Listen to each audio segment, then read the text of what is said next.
Anumang pagsubok sa buhay, mas gumagaan kapag magkakasama ang pamilya. Yan ang pinatunayan ng Luzong family mula sa Marikina. Nagdesisyon si Mami Lynn na ipaahit na ang kanyang buhok. Unti-unti na kasi itong nalalagas dahil sa kanyang treatment para sa stage 4 colon cancer.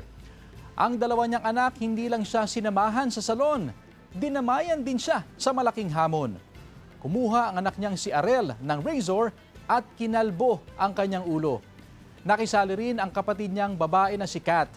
Naantig naman ng maraming netizens. Halos 7 million na ang views ng video.